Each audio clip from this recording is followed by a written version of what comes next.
내 모든 것을 아시는 하나님이라는 제목으로 우리 하나님 말씀 선포하겠습니다. 이런 유머가 있어요. 삼국지에 대한 유머인데, 여러분 삼국지에 등장하는 인물, 유명한 인물이 몇 명 있죠. 여러분 아시는 삼국지 등장인물 아십니까? 삼국지에 등장하는 인물 누구누구죠? 네. 관우, 장비, 유비, 조조, 제갈공명, 뭐 마초라는 사람도 있고 굉장히 유명한 사람 중에 뭐 마초나 황충 뭐 이런 사람도 있습니다. 우리가 그걸 하려고 하는 건 아니고요. 유비, 관우, 장비, 조조만 알면 돼요. 이게 이제 유머 시리즈니까 시대와 상관없이 이런 유머가 있어요. 어느 날 유비, 관우, 장비가 영화를 보러 갔대요. 영화를 보러 갔는데 막내라고 장비가 이제 표를 끊는 거예요. 근데 표를 끊다가 갑자기 장비가 화를 내면서 극장 시설을 부수면서 난동을 부렸대요. 그 형인 유비가 말린 거죠. 야, 장비야, 너 갑자기 왜 그래? 그랬더니 장비가 한다는 말이 그런데, 아, 글쎄, 조조만 할인된다고 하잖아요. 여러분, 우리가 어떤 무언가를 봤을 때 아니면 어떤 말을 우리가 들었을 때 잘 듣고 잘 이해하는 게 복입니다. 유머지만, 우리가 웃자고 하는 말이지만, 뭔가가 원래 있던 말이 그대로 나에게 전달되는 게 복이다 이 말이에요. 하나님이 우리에게 말씀을 하실 때 분명히 우리에게 복의 길을 말씀하셨거든요. 얘들아 여기가 복의 길이야. 옆으로 가면 안 돼. 여기가 복의 길이야 라고 말을 했는데, 이게 복의 길이라는 말이 정확하게 안 들리니 화를 내고 난동을 부리고 아니면 방향을 바꿔서 다른 길이 옳다고 하고 그 길로 가버리더라는 거죠. 여러분, 정확하게 말이 들리는 게 복이에요. 이걸 들었을 때, 이거를 봤을 때, 아, 이게 길이구나, 이게 말씀이구나가 내 안에 보여야 돼요. 분명히 조조 할인이라고 써있는데 조조가 할인받는 줄 알고 착각하는 거 아니에요. 하나님 말씀은 분명히 그렇게 안 했는데 내가 읽고 싶은 대로, 내가 보고 싶은 대로 봐버리더라는 거죠, 사람들이. 우리가 인생을 살다 보면 하나님의 말씀을 잘 듣고 이해하는 게 얼마나 어려운 건지 경험합니다. 우리 누군가의 말을 듣는 것, 충고를 듣는 것, 옆 사람의 말을 듣는 게 나이가 들면 들수록 힘들어지는 걸 못 느끼세요? 아이들은 그나마 나아요. 아이들이 말 안 듣는 것 같죠? 아니요. 어른들이 훨씬 말을 안 듣습니다. 아이들은 말을 안 들으면 안 듣는 태가 명확하게 나요. 때를 부리든지 난동을 피우거든요. 안 하고 싶다고. 근데 어른들은요, 태가 잘 안 납니다. 다 알아듣는 것 같은데 말을 안 듣죠. 고집이 세집니다. 왜 그러냐면 누군가의 말을 듣고 이해하는 게 어려워지는 게 세월이 갈수록 우리 인간의 마음에 고집이 생기는데, 그 이유가 뭐냐면 내가 살아오는 동안, 내 인생에 살아가는 동안 수많은 다른 체험들이 아니면 내 귀했던 말들이 그 체험과 그 말이 진실이라고 내 스스로를 교육시키는 거예요. 훈련시키는 거예요. 나쁘게 말하면 세뇌시키는 거예요. 그래서 아무리 그게 아니다라고 말을 해도 듣지를 않는 거죠. 그래서 나이가 40이 넘으면 그래서 복음 전하기가 힘들다 그래요. 예수를 그렇게 안 받아들인대요. 그러니까 예수를 아무리 전해도 내가 바라는 대로 예수를 받아들이더래요. 예수를 믿으면 우리가 헌신하고 충성 이래야 되는데, 아, 예수 믿으면 가정이 잘 되고 사업이 잘 되고 자꾸 이렇게 받아들이는 거죠. 물론 그것도 있지만 예수를 믿으면 우리가 영혼의 만족이 있고 이렇게 말합니다. 그러면 그것도 있지만만 듣지 그 다음에 영혼의 만족과 평안은 안 듣더라는 거죠. 그러니까 나이가 들면 들수록 내가 그동안에 체험한, 야, 돈이 많은 게 복이더라, 돈이 많은 게 복이더라, 계속 그거를 갖다 스스로 각인을 시키는 거예요. 아, 건강한 게 복이더라. 아, 성경은 분명히 우리가 순교하고 목숨을 바쳐도 하나님을 믿는 게 복이라고 가르치는데 우리는 지금까지 계속 그렇게 훈련받잖아요, 어렸을 때부터. 그러니까 그게 어느샌가 인생의 체험으로 수십 년 동안 들었던 말에 의해서, 삶의 경험에 의해서 분명히 하나님이 복이라고 하는 것들은 잊어버리고 자꾸 내가 경험하는 복들만 잡게 되더라는 거죠. 그래서 아무리 설교를 말하고 말씀에서 그게 아니라고 말을 해도 잘 듣지 않는 거죠. 성경에서는 수없이 하나님께서 복의 길에 대해서 말씀하셨습니다. 이렇게 해야 복을 받는다라고 말씀하셨어요. 근데 사람들이 좀처럼 그거를 들으려고 하지 않죠. 들은데도 그걸 복이라고 생각하지 않고 그래도 이게 복이다라고 끝까지 생각을 하는 거예요. 성경이 뭐라고 복이라고 하는지 한번 보시죠. 우리 쭉 한번 한 4개의 말씀 한번 쭉 연달아서 볼 텐데 한번 보시죠. 시편 65편 4절 상반절입니다. 자, 보세요. 같이 읽겠습니다. 주께서 택하시고 가까이 오게 하사 주의 뜰에 살게 한 사람은 복이 있다. 그 다음 말씀 보시죠. 만군의 여호와여 주께 의지하는 자는 복이 있다. 그 다음에요. 너희는 여호와의 선하심을 맛보아 알지어다. 그에게 피하는 자는 복이 있다. 여호와를 경외하는 자는 부족함이 없다 그러죠. 젊은 사자는 궁핍해서 줄이더라도 여호와를 찾는 자에게는 부족함이 없다 그러죠. 그 다음에요. 여호와를 경외하며 그 길을 걷는 자마다 복이 있다 그러죠. 하나님을 경외하며 그 길을 걷는 자마다 복이 있다. 네 손이 수고하는 대로 다 너한테 복이 되어서 돌아와서 형통하게 된다네요. 어떤 사람은 하루 종일 수고하고 땀을 뿌리는데도 흘리는데도 복이 되지 않는데 누군가는 뿌리기만 하면 다 열매를 맺는다는 거예요. 누구에게요? 여호와를 경외하면서 그 길을 걷는 자에게. 뭐가 복이래요? 하나님을 가까이 하는 사람, 하나님을 자꾸 가까이, 하나님 뜰에 자꾸 들어가 사는 사람, 하나님 가까이 사는 사람 복이 있어요. 여호와를 의지하는 사람이 복이 있어요. 환난 날에 하나님께 피하는 사람, 여호와께 피하는 사람이 복이 있어요. 여호와를 경외하며 그 길을 걷는 사람마다 복이 있어요. 성경은 다 뭐가 복이 있대요? 네, 하나님을 의지하고 하나님을 가까이 하고 하나님께 피하고 하나님께 경외하고.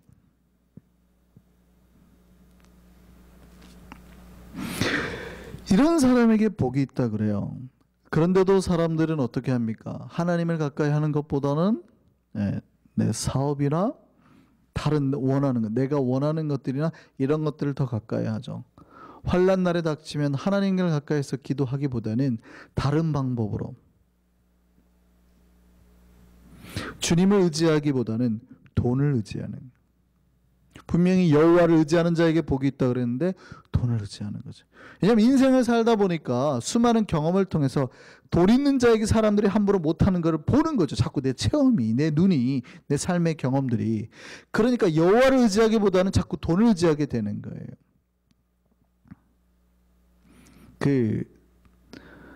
요즘에 나오는 장사하는 드라마 중에 명대사 중에 이런 게 있대요. 아버지가 죽으면서 아들에게 하는 말이, 아들아, 돈이 이 세상에서 제일 무섭다. 돈이 신이다. 제일 무서운 건 돈이다. 뭐 이런 얘기를 해요. 아버지가 죽으면서.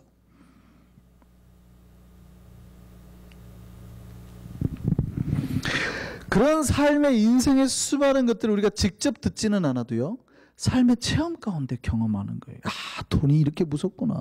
돈이 이렇게 중요하구나. 내가 돈이 있을 때는 사람들이 나한테 큰 소리 못 치더구나. 이런 것들이 있으니까 뭐를 의지하게 돼요? 돈을 의지하게 돼요.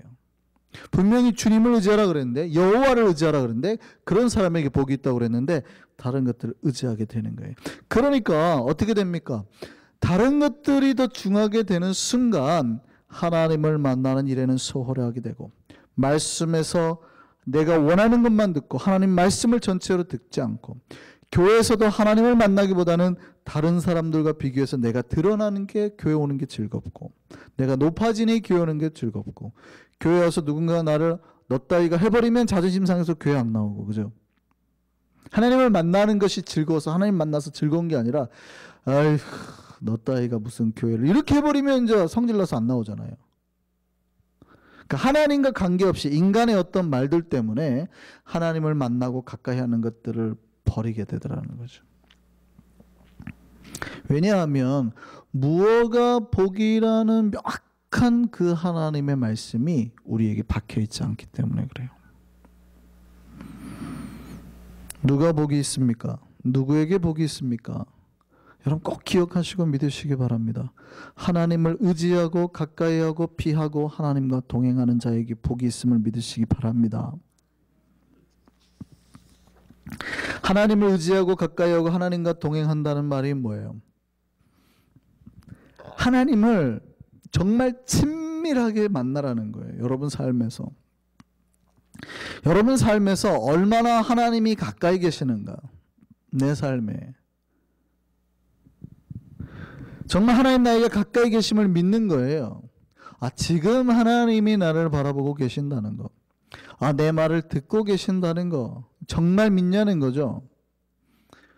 많은 신실하다고 하는 신자들이 일주일 동안을 혼자 살다가 주일이면 교회 가서 다시 하나님을 만나고 돌아가죠.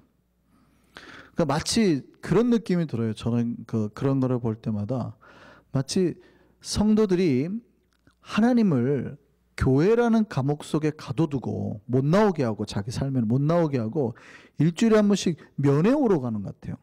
하나님을 면회, 잘 지내셨죠 하나님? 철망사에다 놓고 하나님을 만지지도 않고 면회하다가 돌아가는 것 같아요. 그러니까 목사는 마치 그 면회실 접견 간수 같고, 잘 만나셨습니까? 시간 됐습니다. 땅 하고 그런 느낌 같단 말이죠. 많은 사람들이 하나님을 교회 바깥으로 못 나오게 막아요. 가둬둬요.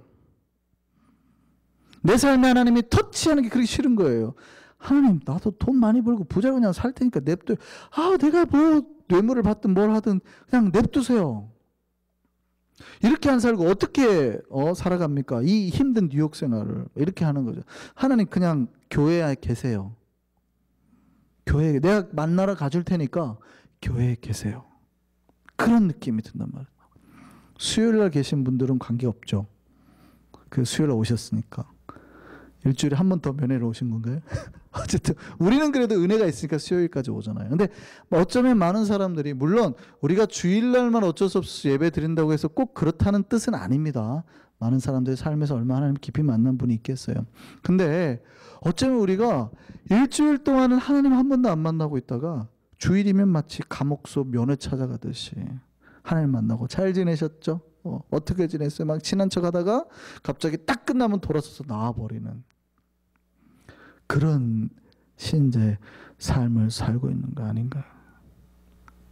정말 우리는 하나님이 지금 나를 보시고, 지금 나와 말씀하시고, 나의 일거수일투족을 보시고, 지금 내가 하는 거 이거 다 들으시고, 내 생각까지도, 아니면 내 문제까지도 다 샌다고 생각하세요? 그리고 우리가 행동을 하시고, 그리고 우리가 살아갈까요? 정말로 우리가 옛날 어느 수도원에 그 덕망이 높은 원장님이 있었대요. 제자들이 참 많았는데, 근데 원장님이 한 아이를 특별히 편애하는 거예요. 한 아이만.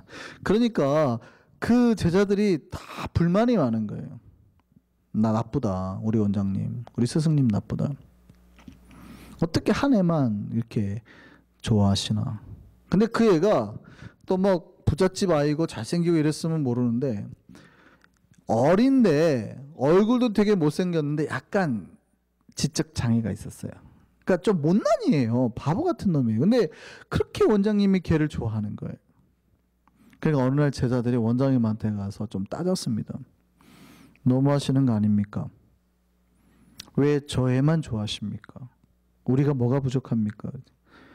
그랬더니 어느 날 원장님이 전체 제자들을 다 불렀습니다. 그러면 내가 문제를 하나 낼 테니 그걸 모두 풀어가지고 와라. 그러면 왜 그 아이가 특별한지 알게 될 거다. 그래서 다 제자들을 모아놓고 원장님이 새를 한 마리씩 줬어요. 새를 한 마리씩. 그리고 뭐라고 말씀하냐면, 해가 지기 전까지 각자 아무도 보지 않는 데서 새를 죽여서 와라. 조건은 절대 아무도 보지 않는 데서 숨어서 죽여야 된다라고 했어요. 해질 때가 되니까 제자들이 모여들었습니다. 그러니까 수도원 마당에 죽은 새들이 가득한 거예요. 수도원의 특징이 절대 복종이거든요. 수도원에 이 수도사들의 그 절대 그 계율 중에 하나가 절대 복종입니다. 그래서 수도원 중에 제일 엄격한 게 이제 베네딕트 수도원이잖아요. 여러 수도원이 있는데 루터가 있었던 수도원은 제일 헐렁한 수도원. 베네딕트 수도원 합격 절대 명령에 복종하는 거예요. 그러니까 스토원장이 죽이라고 그랬으니 해질녘까지 다 죽여갖고 왔죠, 새를. 근데 그 아이가 안 오는 거예요. 그 아이만 안 오는 거예요. 한참 뒤에 헐레벌떡 왔는데 이 아이는 새를 못 죽이고 산채로 들고 온 거예요. 그걸 본 다른 제자들이 쟤 봐라, 쟤 말 안 달았다고, 쟤 명령 어겼다고 그런 거예요. 그때 이제 스토원장이 아이에게 물었죠. 왜 새를 그냥 가지고 왔니? 그 아이가 그렇게 말했습니다. 원장님이 아무도 보지 않는 데서 새를 죽이라고 하셨잖아요. 근데 아무리 으슥한 곳을 찾아봐도 하나님은 보고 계셨어요. 그래서 새를 죽일 수 없었어요. 그때 그 스토원장이 미소를 지으면서 제자들에게 말했습니다. 내가 저 아이를 총애하는 이유를 알겠니? 그 아이는 언제 어디서나 하나님이 자기를 지켜보고 있다는, 하나님이 내 옆에 있다는, 하나님이 내 음성을 듣고 있다는 걸 인식하고 살아가는 아이였다는 거예요. 그걸 뭐라 그럽니까? 항상 하나님이 내 말을 듣고 나와 함께 있고 하나님이 나와 함께 살아가고 있다는 것을 느끼고 사는 사람을 보고 뭐라 그래요? 신앙인이라 그러죠. 하나님이 지금 내 옆에 있다라고 믿는 사람, 그 믿음을 신앙이라 그러는 거예요. 하나님이 없다고 믿거나 하나님이 지금 내 옆에 없다고 믿는 사람들을 우리 불신앙이라고 그러잖아요. 하나님이 있는데도 그렇게 말을 할 수 있어 이렇게 말하는 사람은 당신이 불신앙이라고 말하는 거 아니에요, 우리가. 그러니까 신앙이라는 건 뭐냐면 지금 하나님이 내 옆에 있다라고 생각하고 사는 사람이 신앙인인 거죠.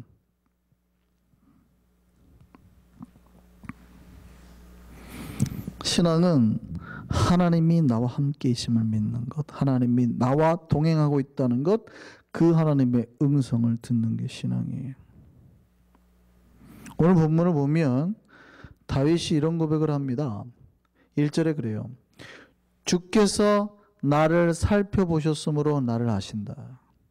주님이 나를 보고 계신다는 거예요. 근데 영어 성경은 독특하게 뭐라고 되어 있냐면 search라는 단어를 써요. 그러니까 주님이 나를 look한다, 그냥 watch한다, 아니면 나를 see한다, 보다가 이렇게 쓱 보는 거, 그런 정도가 아니라 search라는 거는 우리가 뭔가를 심도 있게 아이들이 뭐 학교 페이퍼를 할 때 인터넷 같은 거 보고 다 찾아보는 걸 search라고 그러잖아요. 그러니까 내가 특별하게 이거에 대해서 뭔가를 관심 있게 파려고 할 때 쓰는 단어예요. search는 조사한다는 뜻이거든요.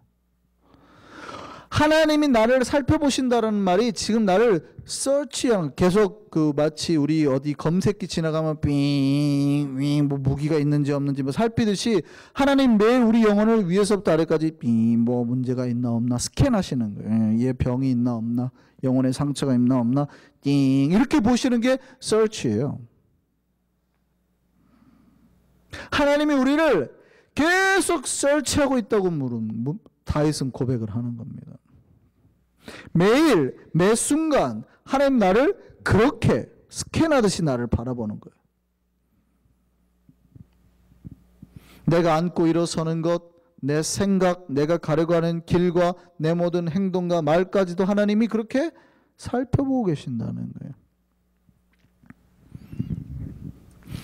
왜냐하면 하나님이 어떻게 그렇게 우리를 살펴볼 수가 있습니까? 신자라고 하는 사람들은 하나님의 영을 받아들인 사람들 아니에요. 그 얘기는 내 영과 하나님의 영이 지금 결합된 상태로, 영어로 말하면 커넥트 됐다는 거죠. 커넥트 된 거.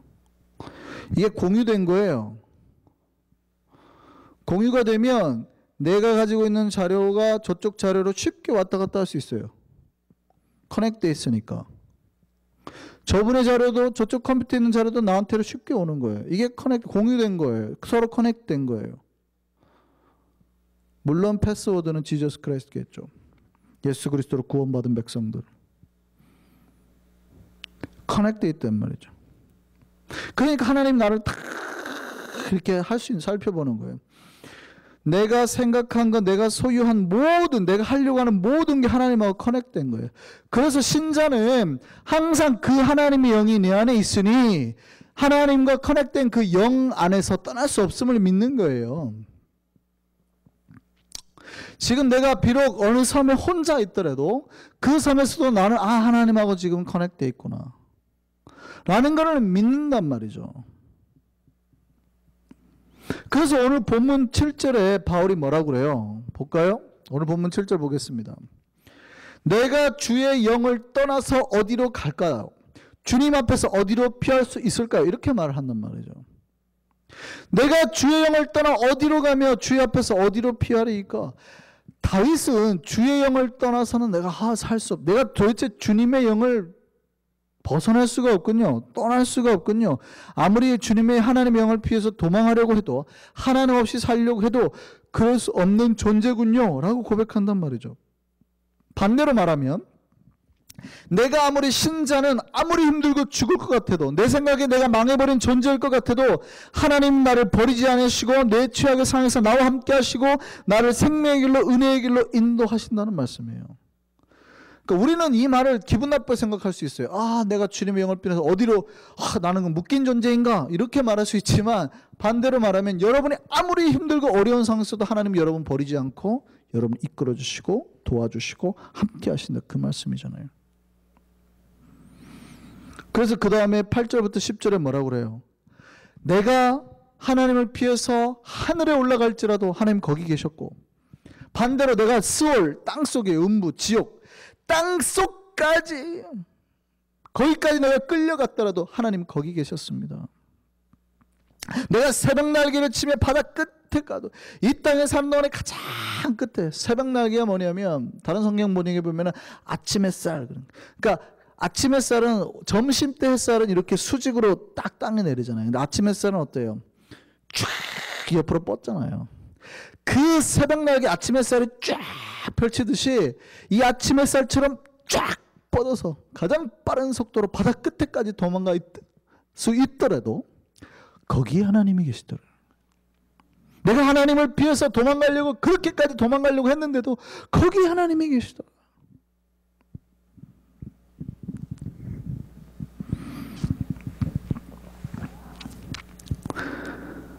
다윗은 알고 있었습니다. 하나님 앞에서 피할 것도 혹은 피할 수도 없다는 것.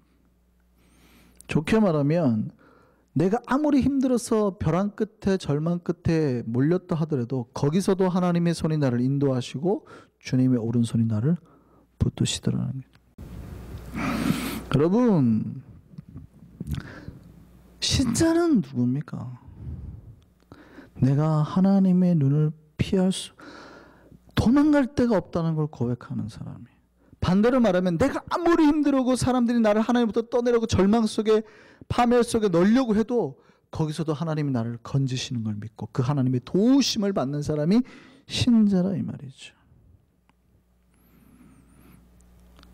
우리와 함께 계시는 그 하나님의 영, 그 하나님의 영은 감시자는 아닙니다. 하나님 제가 아까 서치한다고 했지만 하나님이 우리를 막 감시해가지고 막 자유를 억압하기 위해서 우리를 그렇게 하느냐 그게 아니라 이 하나님이 위로자로 함께 하신다는 거예요. 성령님의 우리 한글 이름이 보혜사잖아요.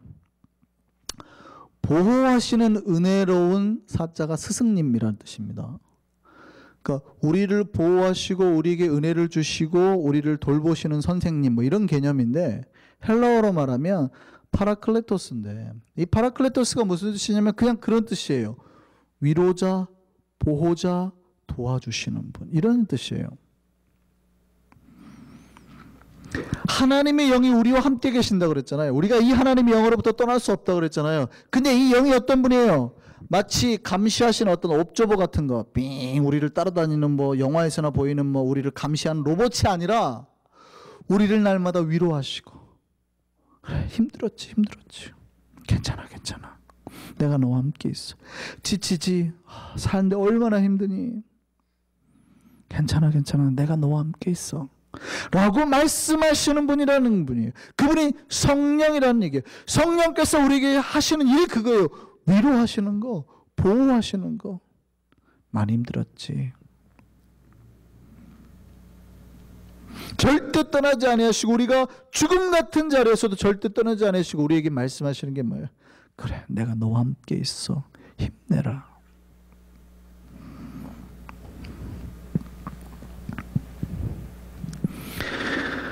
신자는 누굽니까? 그 하나님으로부터 위로와 소망을 얻으며 그 내 인생을 하나님께 맡기고 하나님과 동행하는 사람이에요. 동행한다는 말의 히브리어가 할라크입니다. 할라크라는 말은 걷는 거예요. 걷는 거. 그러니까 내가 이 믿음의 길, 신앙의 길을 그 하나님과 함께 걸어간다. 내 인생의 동반자가, 물론 우리가 배우자가 동반자가 될 수 있지만 영적인 동반자는 하나님이라는 거예요. 그 하나님의 손 붙잡고 내 이 믿음의 길 계속 걸어가는 사람이 하나님과 동행하는 사람이에요. 내 삶에서 매일매일 순간에서 하나님 손잡고 걸어가는 사람. 내가 산책한다라는 단어로도 할라카가 쓰입니다. 그러니까 내가 혼자 이렇게 어딜 나갈 때도 혼자 가지 않고 그 하나님과 함께 가는 사람.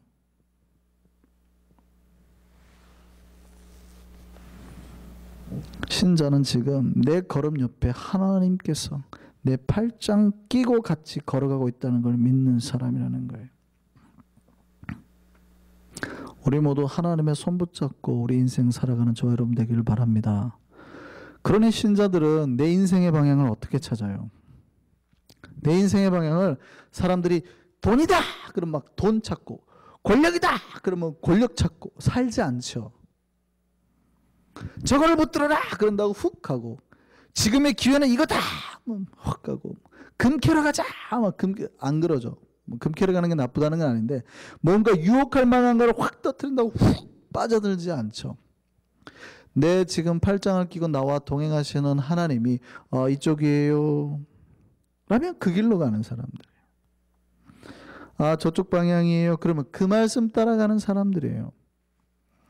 세상 사람들은 그게 없으니까 막 이러고 살아가니까 저쪽이다 그러면 우 따라가고, 뭐 저쪽에 먹을 거 하나 던져놓으면 우 따라가고 하지만 우리는 내 손잡고 내 앞길 인도하시는 그 성령님 따라서 함께 동행하면서 살아가는 자들이라.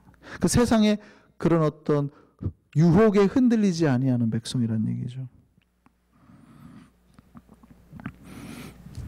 그런데 많은 신자들이 하나님과 동행할 때 실수하는 게 뭐예요? 자기가 방향을 자꾸 조정하려고 그래요. 자기 마음대로 정하려고 그래요. 하나님이 우리 팔을 이끌고 자 이쪽으로 가야 됩니다 라고 말하는데 억지를 부리죠. 나는 그래도 저쪽으로 할래. 누가 먹을 거 던지면 저쪽으로 하나님 팔을 잡는다. 이거 이러면 안 돼요. 이러면 안 돼요. 다른 사람 다 가져가기 전에 나도 가져가야 돼요. 저쪽에 뭐가 있어. 이번엔 저쪽. 글로 가면 큰일 나요. 잡아도 아니 빨리 이거 내가 다른 사람 먹기 전에 후딱 먹어야 돼요. 내가 내 인생의 방향을 정하려고 한단 말이죠. 억지를 부리는 거예요.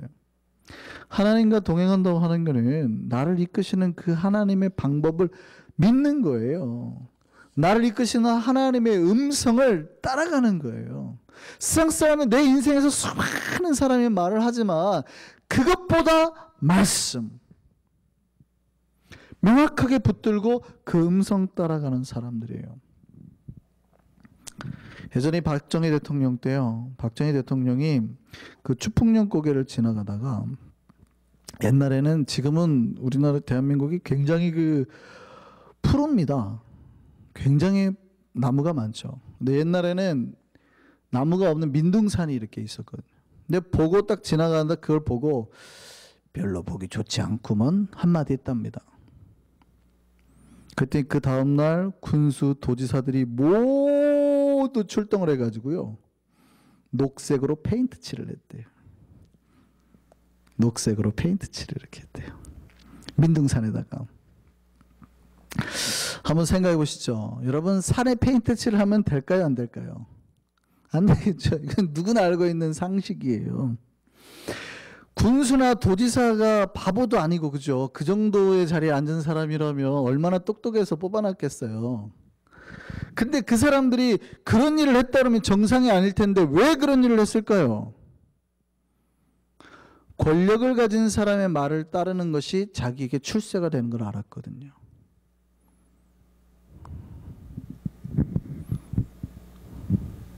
특히 오늘날처럼 뭐 그나마 좀 민주화가 돼가지고 안 됩니다 뭐 이런 조언이라도 할 수 있는 시대가 아니잖아요.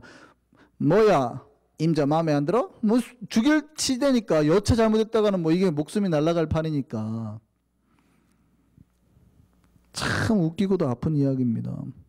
여러분 잘 들어보세요. 우리가 진짜 누구 말을 듣고 사는지, 세상 사람들이요 모두가 그렇게, 어쩌면 우리도 똑같아요. 그런 강력한 권력, 독재의 권력의 말은 그렇게 잘 들으면서도요 하나님 말씀을 얼마나 듣고 있는지 보세요. 왜 우리가 그렇게 하나님 말씀을 안 들을까요? 왜 저렇게 하면 안 되는지 뻔히 알면서도 가서 그 페인트 칠을 했을까요? 이득이 되거든요. 그게 옳지 않다는 걸 알지만 그걸 했을 때 나에게 이득이 되거든요. 더 높은 자리, 더 많은 권력을 누릴 수 있거든요.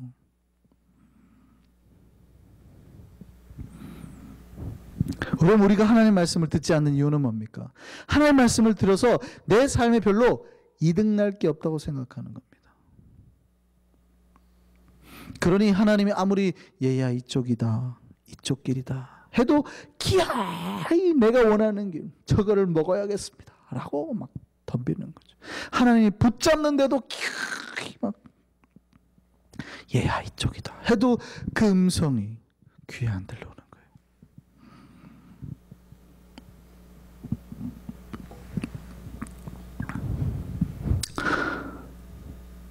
저는 저와 여러분에게 오직 하나님의 말씀이 보이고 들리기를 소망합니다.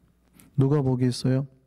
내 모든 걸 아시고 진짜 내 모든 것을 하신 하나님을 믿고 그 하나님을 의지하고 그 하나님과 함께 동행해서 살아가서 진짜 복을 누리고 진짜 은혜를 누리고 진짜 영혼의 만족과 기쁨과 구원까지 함께 누려 사는 저와 여러분 되기를 바랍니다. 하나님 우리를 그걸 위해서 부르셨어요. 진짜 하나님의 음성이 우리에게 복의 음성으로 들리고 그 하나님과 날마다 동행해 살아가는 저와 여러분 되기를 바랍니다. 기도하겠습니다.